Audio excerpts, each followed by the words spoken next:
Welcome to the Future of Teamwork podcast, where we explore cutting-edge strategies to keep teams human-centered, drive innovation, and empower you with the tools and insights needed to help your team excel and thrive in today's rapidly changing world. Your host is Dane Groeneveld, a seasoned expert with over 20 years of experience enhancing team dynamics and innovation. Have you ever wondered how the best teams are formed and led, or how top talent is attracted in today's digital world? In our upcoming episode, we explore these crucial aspects, focusing on the power of social media in the digital era. Matthew Winklestine is a professional in digital strategy, specializing in harnessing the power of social media for effective talent and client acquisition. His approach centers around audience engagement and creating meaningful content, transforming how businesses connect with their communities online. Tune in to first learn from Matthew's experience at KeyWit, where his leader not only gave him permission for new initiatives, but cleared the way for success. The story highlights the importance of leaders in creating a safe space for innovation, using their influence to advocate and protect team members. Second, discover Matthew's method of reverse engineering problems to create structured, step-by-step processes, enhancing team performance and problem-solving effectiveness.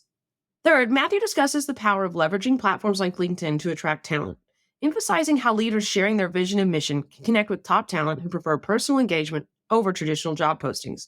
This approach highlights the significance of personal branding and proactive networking in the modern job market.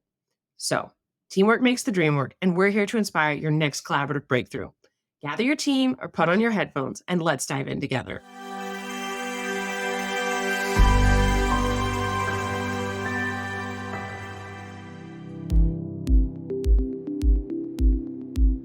Welcome to the Future of Teamwork podcast. My name's Dane Groeneveld, CEO of HUDDL3 Group, and today I'm joined by Matthew Winklestine. Matthew is the president of Engaging Perspectives, and he's also a podcast host. His podcast is the Evolving Engineering and Construction Brands podcast. So I think I got that right. Absolutely. And it's a literal name. Wasn't going for clever, wasn't going for smart. We're literally trying to evolve engineering and construction brands. So I appreciate you taking the time to spit that out. No, you bet. And we're working in a literal industry when it comes to engineers and construction professionals. They don't want too much sleight of hand and bunny rabbits coming out of hats, do they?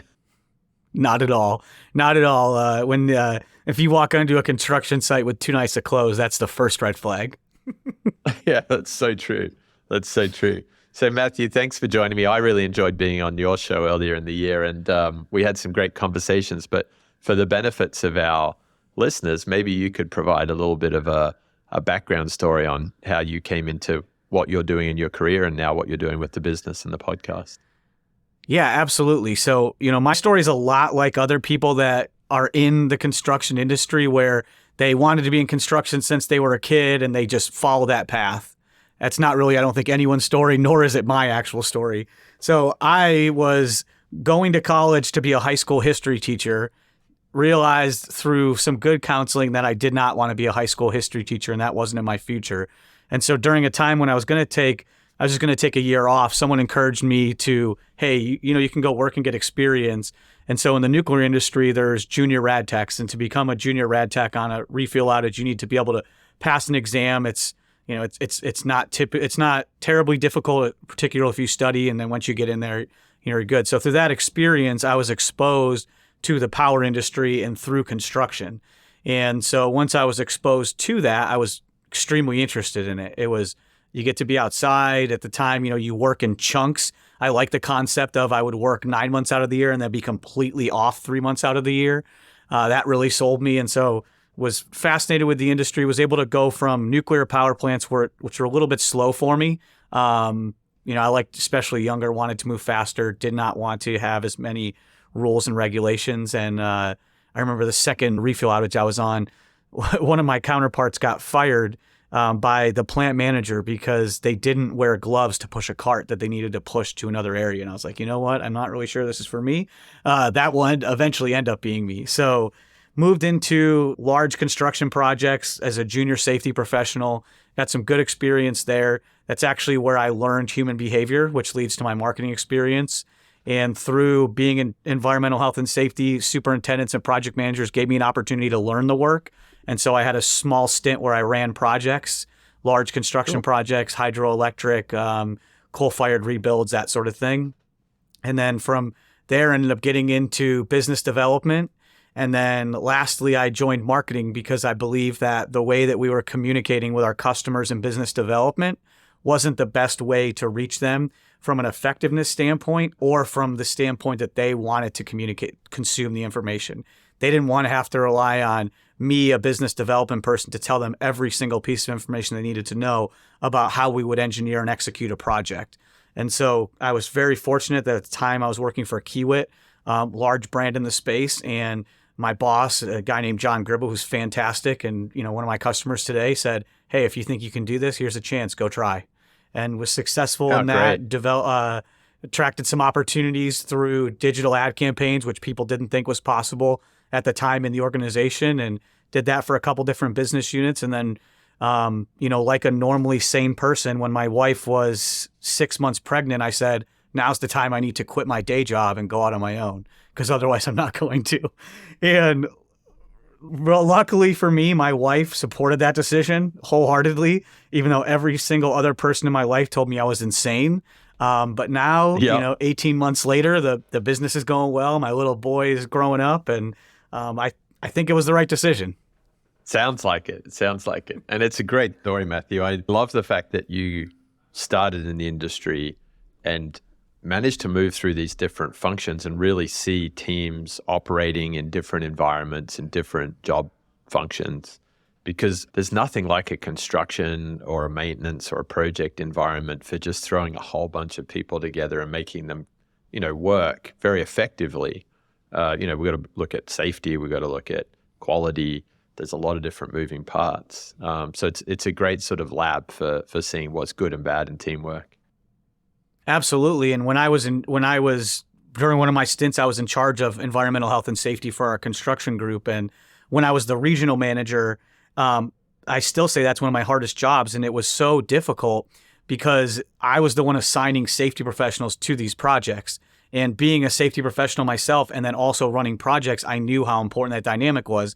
And, people think that just because a person can do something means they're the right person for that role. And there were multiple times where I had a safety professional that was more than proficient. There's nothing wrong with them, but they weren't the right fit for that project and that project team. And so then I needed to figure out who the right person was to fit there to support the ultimate goal of to execute the project safely, on time, on budget, right? And that was a balancing act. And I found that out early and young, and I'm glad that I did, because as you and I were talking, we talk a lot about teams, we talk a lot about collaboration, and I still don't think we talk about it enough. We don't. And that's a really interesting problem to solve, going past the technical competencies and finding the right fit for an individual going into a project team. Because these projects are often running, anything from 60 days to 6 months, 12 months. What was typical back then? A few of them were in the 60 days. They were normally, if it was an outage type situation, it was anywhere from 60 to 120, where you have probably like a 60 to 90 day where you're working extended hours, and then you bookend that with, mobilization and demob. But then we also had some longer duration, especially earlier in my career, environmental projects. If you FGD scrubbers, so that work took place over years. And that's a whole different challenge of finding the right people for those roles too. Yeah. And you find in project construction environments, some people like to go in there and really be at the peak of the project where it's chaos and busy and lots of stuff's going on, but they don't like to be in the pre-planning or the closeout and commissioning. So you've got to manage personalities and attention spans and all sorts of things, don't you? Yeah, absolutely. And you really have to understand what drives individuals, because I am laughing because I know exactly what you're describing. And I've had people that don't want to be in those situations for one of two reasons. First reason, they're just fast paced. It's the time goes so slow during mobilization and demobilization, and you're most likely in a location you don't actually want to be in, and you're not you're just not working as much, right? And so some people don't like the pace, but then a lot of people don't like the compensation. They got in this because they want to work hours and they want to work overtime hours. And so if you say 8 weeks of 40 hours in a location you want to be, they're like, time out. I want to be in that refinery that from the day I step foot on the facility, I'm working 7 days a week, 12 hours a day. Yeah, yeah. And we see that a lot of our projects over the years, we've had teams going in and they're working 7-day weeks, lots of hours, like clocking up 80 plus hours in a week. It's wild. And so, yeah, earnings are big, but also you're putting a team under some real stress and strain with fatigue and, complexity of operations. It's certainly interesting. So when you go back to that fit, particularly like bringing the right safety person, what drives that fit? Is it communications? Is it relationships? You and I were talking a lot about trust and relationships before the show. Honestly, I based it off the project manager. So we had a minimum expectation for project managers where, you need to run a safe project, but that's a broad term.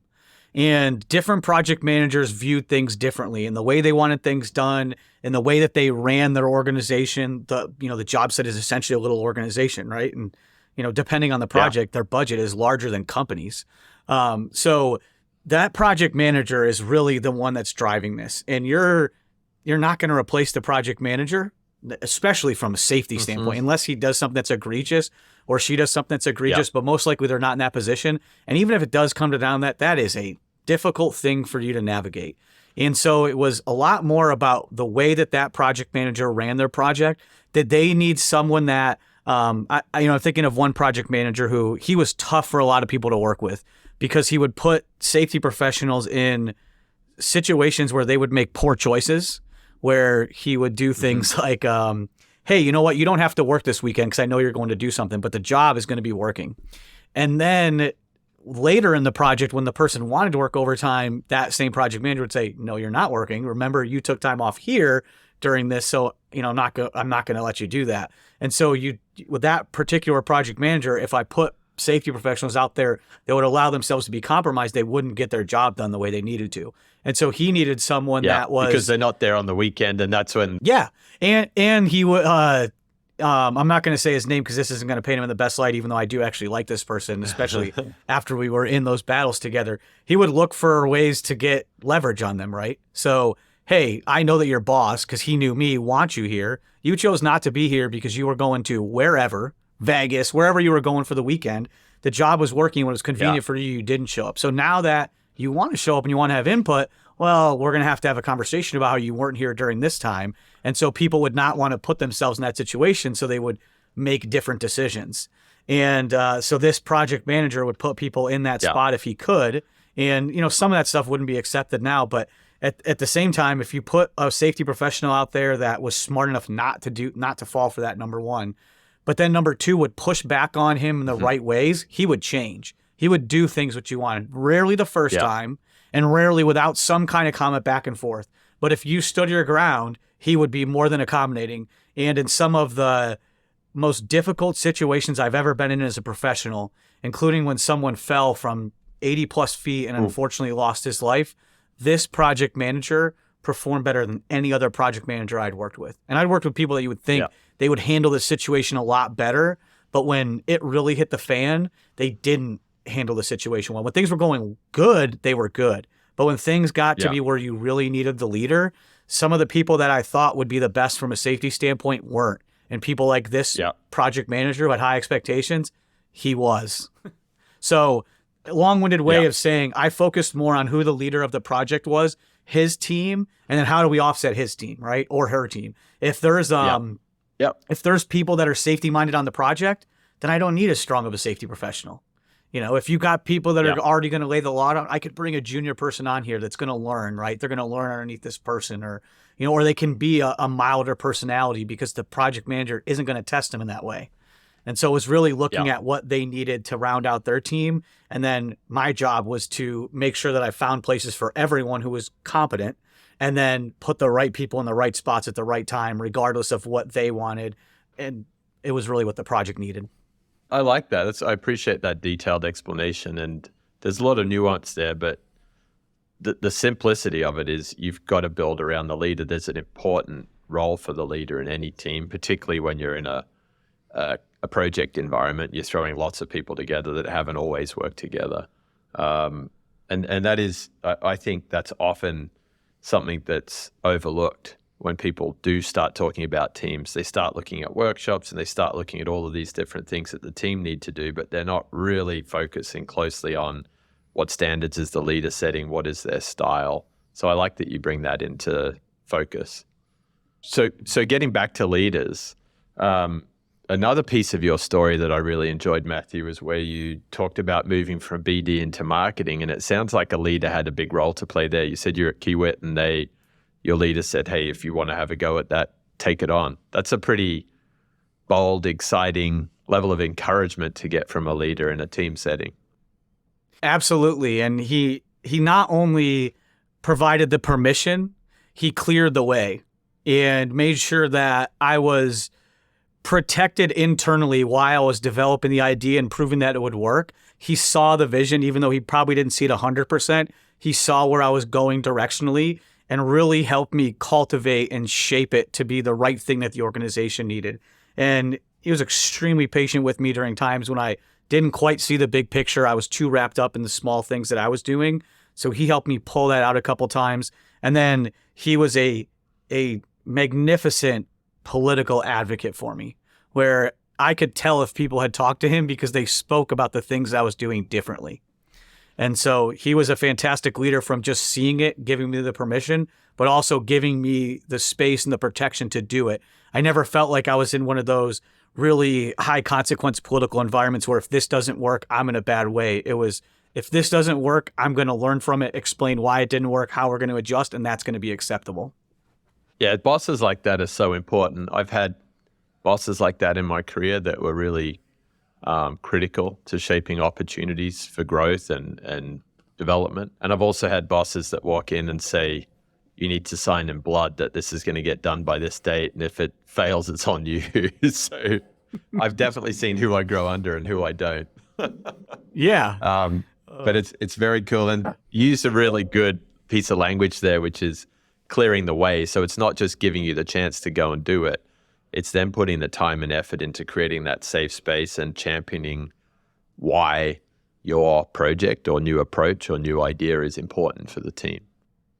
Yeah, and putting himself out there in a sense, right? By communicating about something, even though people may not view it this way, he's utilizing his political capital. People did not think positive of me at the time because I was newer at the company. People that knew me may have liked me, but I didn't have a reputation with inside that organization as doing anything because I had just started. He had a reputation. He put his on the line time and time again to say good things about me in situations when he didn't necessarily have to either. And he really, that was another big way he cleared the way, and I'm super grateful for it. That's really cool. And I like that it's a call to action for leaders that are in teams that are trying to achieve new things that, hey, don't just expect that the team member's going to turn up and do it all. Like, what skin are you putting in the game? And that's not necessarily your hours around a whiteboard or smashing the keys. It could be going and having those clear the way meetings or, seeking feedback off others so that you can bring maybe feedback that a more junior team member wouldn't get off senior team members. There's a lot of different ways to do that. Yeah, absolutely. I don't know if you're familiar with the old HP commercial, or GE maybe it is. It's called Ideas Are Ugly, and so it's this like little white gremlin looking thing, and it's covered in trash, and they bring it in and they take care of it and they develop it. And the conclusion of the commercial is this beautiful looking white creature with peacock style colors coming behind it. And I think that is the best literal example of idea cultivation that I've ever seen, because it's like that, right? When you first spit out an idea, it's clumsy.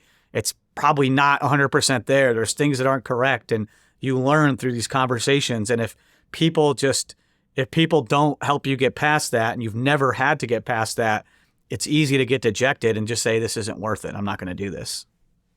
I love that. I'm going to get Alicia to work with me in tracking that advertisement down. We might share that when we publish the show. It's so much aligned with a former guest we had on the show, Luke Williams, who wrote the book Disrupt, and he talks about ideas get better as you share them, right? He actually put a really good post out the other week. He was talking about a chair. He's like, if there's a chair in the room, only one person can use that chair at any time. But if there's an idea in the room, everyone can take that idea. There can be 50 people in the room, and everyone can touch that idea and think about it in the context of what they're trying to do at work or what they might do differently in that situation. So ideas are so not only valuable in the way that you can spread them, but they're so easily cultivated. It actually takes a team to sharpen the best ideas. Absolutely. And, we talked a lot about construction projects. That has to happen at so much quicker of a pace on a construction project. And, some people probably heard what I said originally, and they didn't understand why I would match the people that I was selecting on the project because of the project manager. And what I think of is trust. If you don't know someone, you don't inherently trust them. And so it takes time to develop that trust. And if you're not able to develop that trust, any idea is going to have to go through another filter before people really listen to it. And so if you're in a big project and someone's scope isn't going well, and an adjacent superintendent chimes in and says, hey, what if you did it like this? How is that received? And if it's not received with trust and that they believe it's coming from a place of, hey, we want to see this get better, the person's not going to receive it well. And it's going to take a long time for that idea to really gain enough traction to use, versus where you have that trust, that this person wants what's best for the project. And you're like, you know what? I hadn't thought of that. Let's get the whiteboard out. Let's look at the drawings. And it has to happen in a shift, right? A half a shift. This has to be going. And if some of these problems, they may only last 2 days. Well, that's 4 shifts. And 4 shifts in an outage that may have 90 or 180 is not a lot of, that's not a lot of time. It's not the same thing as when you have quarters and calendar years, and it's different. And so that teamwork environment is so important to get those ideas out and to get what's best for the client and for the company. I'd never thought of it in shifts. And I guess that shows about your level of expertise, experience in particularly those outages, turnaround environments. So for our listeners that don't know a turnaround environment, there's an active refinery or power station that needs maintenance work, and they plan all of the work. They shut the facility down, which means they're getting electricity or fuel from other facilities for that time period. And while it's shut down, you've got crews working around the clock to get all of the work done. So what's fascinating about that is, like you say, running 2 shifts or 3 shifts of time can really there's a lot of labor on, thousands of people and pieces of equipment on some of these sites. So a couple of shifts really puts you back.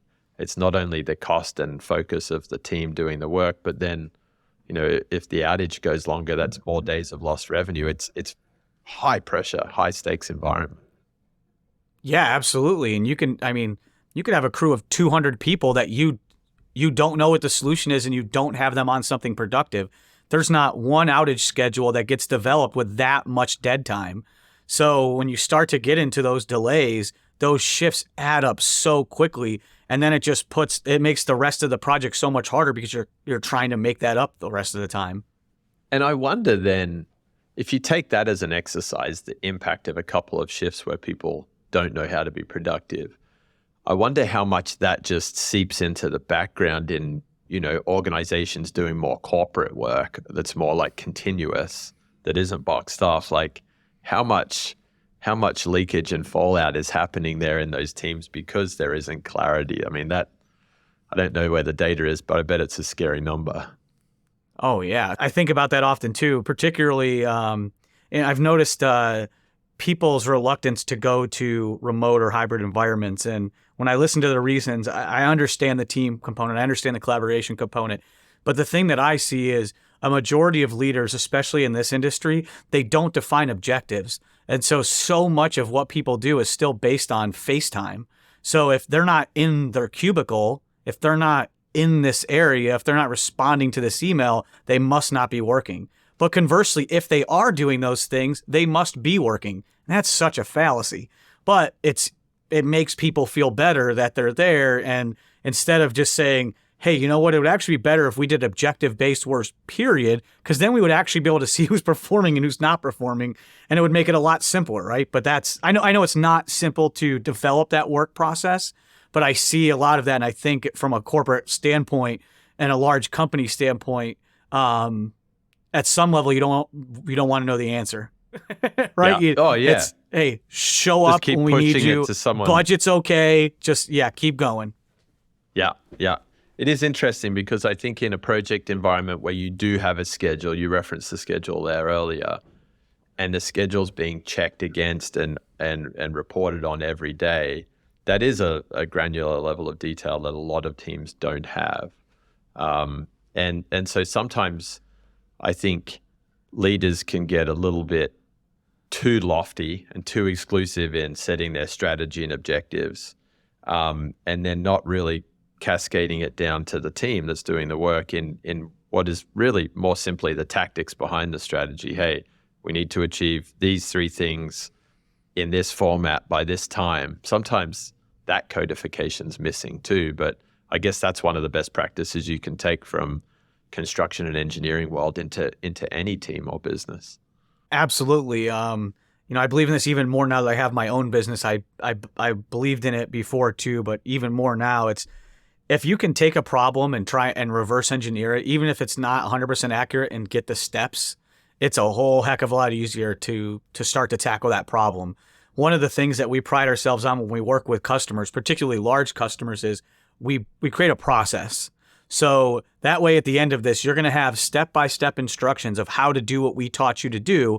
That way you can follow those. And one of the things that I talk to my clients about is it normalizes your performance. There's a smaller or small, I would say, number of people that can look at a problem ambiguously and say, okay, I'm going to figure this out. Here's how I'm going to figure this out. Most people need some direction. They need some steps, and they'll get really wrapped around the axle if there isn't that. And so if you can create a process and then people follow the process, for people that aren't able to look at problems that way, they can still solve the problem. And for even people that are listening to this, they're saying, I know how to solve those problems because I'm one of those people.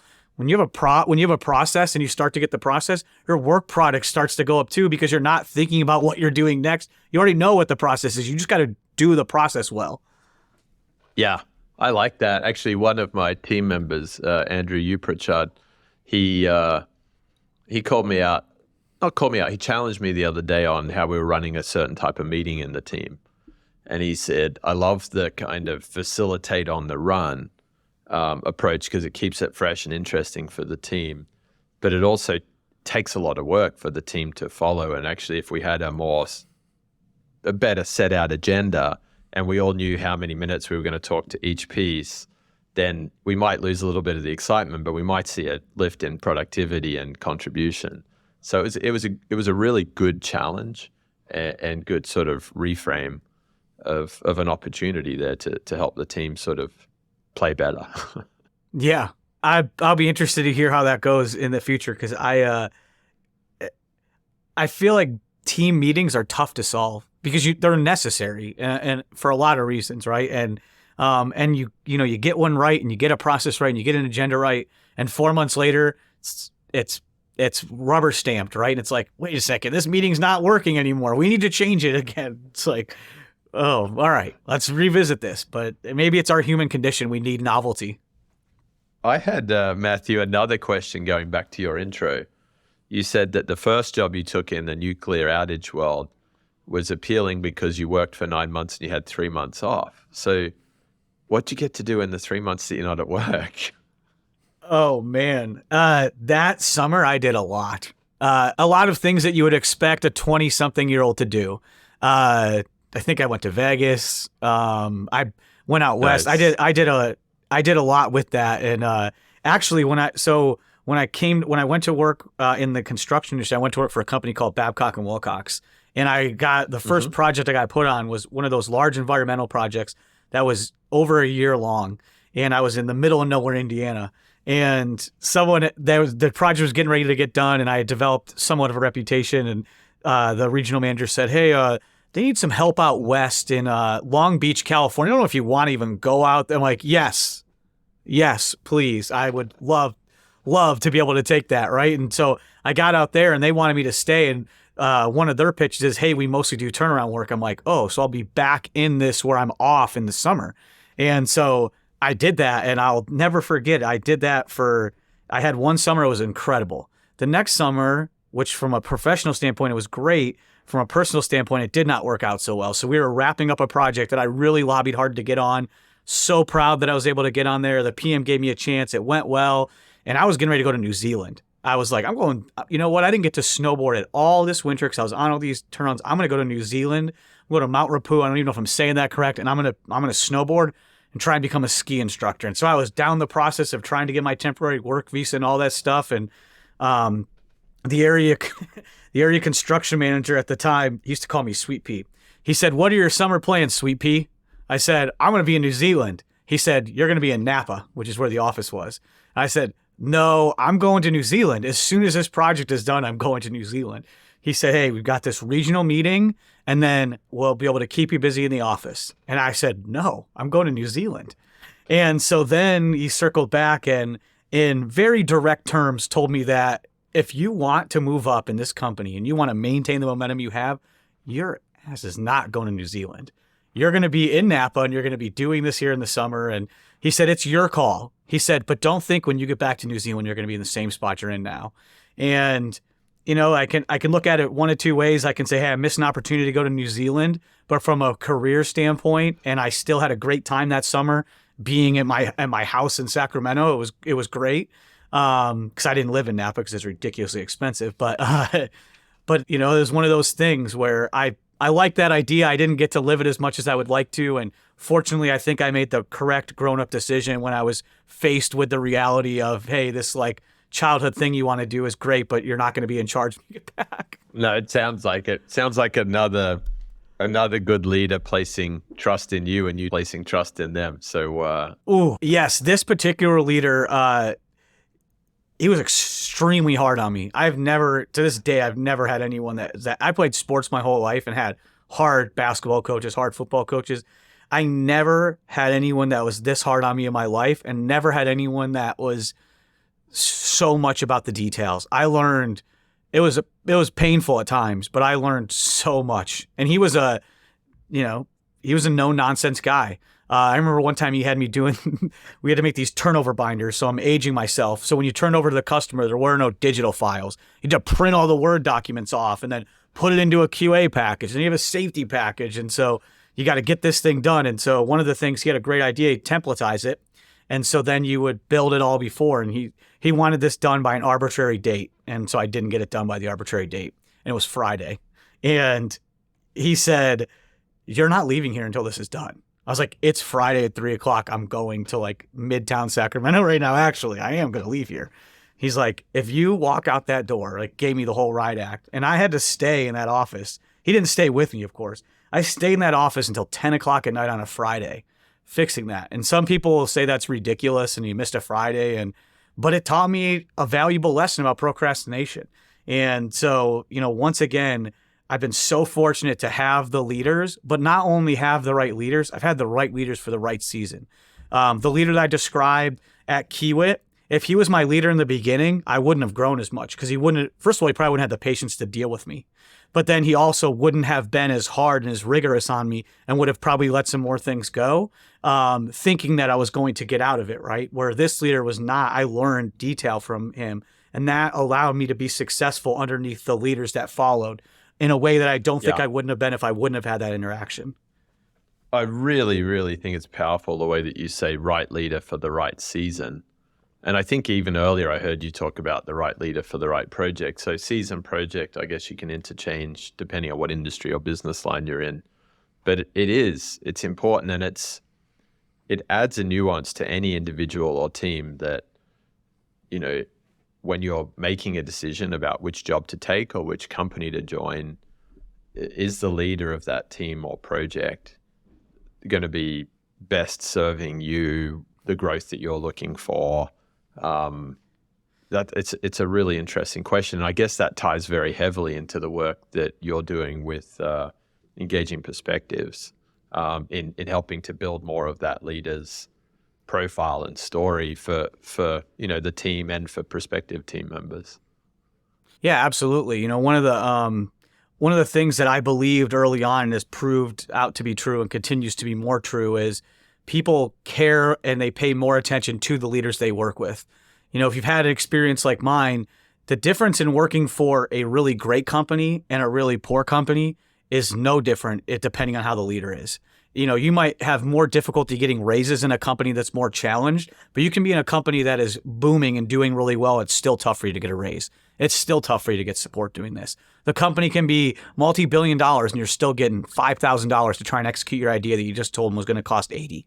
That stuff still happens depending on who the leader is. And I think, people for a long time overemphasized on the brand. And I still see young people do that. I want to work for Apple. I want to work for this company. I want to work for that company. In our space, I want to work for a company like Kiewit. And Kiewit's great. But there are leaders in Kiewit that aren't great. And they wouldn't be good to work for. Even though most of them are good, some of them aren't. And conversely, Babcock and Wilcox, not as great of a company where, just from a market standpoint, they're challenged, mostly focused on fossil fuel generation, mostly coal-fired until like 10 years ago. Not as good of an environment necessarily, but I know leaders in there that if you work for them, you would learn a lot more than you would working for other leaders in an extremely successful company. And so what we do for particularly these VPs and above is, you don't want to rely just on HR to attract talent. And the leaders that are really good at attracting talent are constantly doing it. And I experienced that where people would have meetings with me for no reason. They're just trying to get to know who I was. Can I be of value to them later? And so what we do through people's LinkedIn profile is it started out as attracting customers and we still have that aim, but we ghostwrite content on their behalf to also attract talent. So you're not just attracting talent that sees a job opening, you're getting that talent that they see this leader, they're interested in working for the leader. And then what happens 90% of the time is that person that's a star employee is upset, frustrated, wants to make a change for whatever reason. They do not go on the open job market. They reach out to these leaders and they say, hey, I'm thinking of making a change. And then all of a sudden that person that was never actually on the market is now in your organization. And so that has been the power of posting from people's account and putting that point of view out there and attracting the right people. And, people get hung up on that term, the right people. The right people means a lot of different things. The right people changes depending on who you're working for, what the season is. So when you use that word, you could be the right person for one leader and not for another. It says nothing about you. It's just not what you need in that time. And so when leaders put their perspective out there and put their mission out there and talk about it, they get a lot more like-minded people. They get a lot more people that fit in the season that they're in now and with the team that they're trying to grow. Yeah, no, I think that's super powerful. And it's a power play, in fact, both for the candidate, because if you're a candidate, we all know how soul destroying it can be to be out doing a job search, putting your digital resume up on all of these different job platforms, applying for these jobs, interacting with bots. It's one of the worst customer experiences ever being a job candidate. And that doesn't matter what level you're at. I've got a lot of friends right now who are 20, 30 years deep into their career and really experts, and they're still struggling in some of those elements, just the same as some graduates might be. But it's a power play if you can be, as a candidate, constantly sort of scanning for the leaders in your industry, market segment, geography that appeal to you, that talk a language that excites you, that are working on cool projects or cool products, that you can then reach out to them and say, hey, I've been following you. I like this about what I see in the way you and your teams are doing work, and I'd love to be a part of it. You can start that conversation even when you're not job hunting. It's super, I think, freeing, and it's a very mature way to go about job security, job protection, career development on the candidate side. Absolutely. And I see people leverage it two different ways. A majority of the time, it is more accidental in nature. And I don't mean it's an accident they reached out, but I have a great clip that I like to post every so often. It's from one of our clients, and he's a runner and gunner. He runs projects, and he also talks to customers and goes out and gets the work. And he tells this great story about how he had been consuming my customers' content, and then he had a couple drinks on a beach on vacation, looked over to his wife and said, I want to go work for this guy. And she said, do it then. And he reached out, and 2 weeks later, 3 weeks later, he's at that company. That's what I hear a lot more of people. It hits them.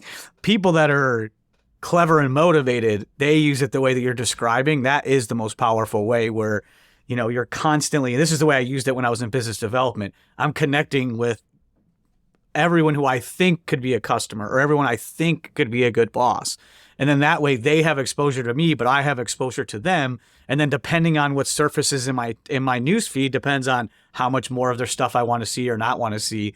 And so I tried, and people still do use that as, hey, just connect with people. Don't spam people, but just by connecting with them, if you post, they're likely to see your content. And conversely, if they're posting something, you're going to see their content. Yeah, that's neat. That's really neat. And I guess on the flip side for that hiring manager that you're helping build profile for, they've got an opportunity by being out there in the way that they are to catch that individual that you referenced who's on the beach thinking about something new and just has a spark. But they also, if they've got someone in an interview process, let's say I've been working with you to build a profile, a candidate comes in, candidate can go and look and learn a lot about me as a hiring manager based on what I've been putting out there on LinkedIn. And that's powerful too, because we've been living in a talent short market for a long time. And most of the good candidates, if you can't get them from that sort of beach light bulb moment and it's just one-on-one, if you're interviewing a candidate as one of 4 or 5 potential jobs that they could be getting right now, how are you differentiating? We don't get a lot of time together in an interview. Yeah. And, I believe this firmly. Great candidates don't make it on the market very often. They look more than they actually make it onto the market. And so if you're not out there, you're missing a lot of those people. And conversely, I feel the same way about jobs, where, if you see a job posting on LinkedIn, not don't apply to it, but if you think you're in a good position to get that job, no matter what your experience is, you're fooling yourself. You have to get through the artificial intelligence screen. Then you have to get through the human that doesn't know a lot about what you do screen. Then before you finally get to the person that might be the hiring manager. So that process, it weeds out, it can weed out the right people too, because maybe they don't have this particular line in their post. But if, that same candidate was able to get in contact with the hiring manager would offer him a job on the spot. Yeah, exactly. I like that. I can see a poster of the different stages of pain dealing with the AI and then the less than fully informed human screen. Yeah. That's why I love talking to you about recruiting and talent, because you get the importance of the dynamic and how big of a role people play and how big of a role an individual can play in a project. And, I've fortunately done a lot. And so I've met people that do what you do, and they don't have the same passion, the same care, and deliver the same result. And, that also pushes people to do different things and to try new things. And, one of my favorite stories at Kiewit was there was a great gal in HR, and she's like, I love what you're doing. She ended up she developed her own little system to be able to do this. And then she left and, does it somewhere else now. And it's, I love when we can come together like that and, people take new ideas and reshape them. And because when I started doing this, I did not understand that that's what people needed. So my focus was to attract customers. And time again, it was, I don't need more customers. I need more people. And, people say they don't need new customers until they do. And so that proves not to be true over time, but there's a much bigger market being able to demonstrate that you can attract those type of people, right? The smaller client that I talked about, we've added 2 people to his headcount that are leaders running millions of dollars worth of work. What's that mean to them? Right? What does that mean to their business that they can chase that much more work? And when they're the right people, like these 2 individuals are, they're attracting people in their local geography that they'd never have access to unless they had these people. Yeah. And I actually love that as a closing point, which is that in today's age, I saw a really good post the other day about a tech company that had been spending hundreds of thousands, millions of dollars on its BDRs just to try and build top of funnel. And it's just like, hey, it's so much more about word of mouth now. Like, go and hire the right team members, and the right team members are going to bring you into the right conversations with customers. And often it's the capability and the capacity of your team that's going to sell to customers in today's information age, not like how sharp your marketing story is, because it gets back to the humans who do the real work. So I think that's a really cool add to what you're doing. It's not just helping them find talent, it's helping them build their business through bringing great people in. Yeah, absolutely. And if if you're not telling your story, someone else is, and you want to be able to take control of that narrative, and you want to be able to tell the story, and people want to hear those. It sounds dumb, but people want to hear those stories. They want to know who they're working with, and no matter what capacity is, if you're a little vendor, if you're a big vendor, if you're a partner, people want to know who they're working with. Yeah, it's super cool. Well, it's been a great conversation, Matthew. I've got a few points that I summarized here that you touched on and just really popped. So I love the way at the beginning you talked about fitting the right team members around the leader. That it's very important that the leader is there to set the standards, but you also need to make sure that you're serving them with the right sort of throttling rate of different people, different styles, different skills.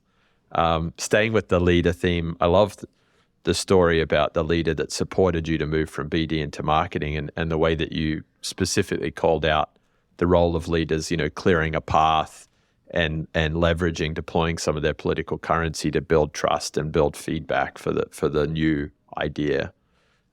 Tying into that, the cultivating of ideas. I love the little white creature story that you shared, but just in general, the importance of ideas in teams, and that tied into your call out on trust and trust being an accelerator for the adoption of ideas, particularly in a high-paced construction environment. So all of those were just super cool call outs in the early part of the conversation, and then obviously closing out with just the importance of telling the story of a leader. We talked a lot about those leadership behaviors, but if you really want to build teams, then as a leader, you need to be out there telling your story so you can connect with the right employees and customers. I really love the way that you're bringing that all together for teams, particularly in the engineering and construction world. That, going back to some of our opening statements, it's always been a lot about the work, and I think it can continue to be about the work and about the people with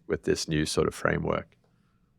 There is no work without the people, right? It's at some point when you're in this industry, somebody has to put their hands on something to make it happen. Whether it's you're the GC and you're subbing it and they're subbing it and they're subbing it, at some point, people have to actually do the work. And it takes people to lead people. It takes people to organize people. And, it doesn't matter what technology you have if you don't have the right people, right? And that's also what you do a fantastic job of finding those right people and getting the right fit people for the project. And I hope my passion comes through for that, because I believe it's once again an underrated thing that people talk about, and people don't understand how important that dynamic is on projects. Yeah, no, you're absolutely right. All about the people. Well, Matthew, if people want to, listeners out there want to talk to you about the work that you do with engaging perspectives in building profile and building audience there, or if they want to follow the podcast, how do they best find you and your best work? Simply follow me on LinkedIn. I'm on other channels. I do different things. We have a company page, all that stuff, but the best thing to do is just connect with me. I have a small team that we continue to grow, but my LinkedIn profile acts like our branding mouthpiece, not only for me, but for my team. So if you're interested in seeing what I do, you want to have a conversation with me, or you want to understand what the team's doing, connect with me on LinkedIn. I look forward to connecting and doing some work together in the future. Absolutely. Thank you for the opportunity. You bet. Thank you for joining us. Remember that by embracing vulnerability, trusting our intuition, and approaching challenges with compassion, we not only strengthen our teams, but also pave the way for a future where collaboration thrives. If you're hungry for more insights, strategies, and research on collaboration, head over to thefutureofteamwork.com. There, you can join our mailing list to stay updated with the latest episodes and get access to exclusive content tailored to make your team thrive. Together, we can build the future of teamwork. Until next time.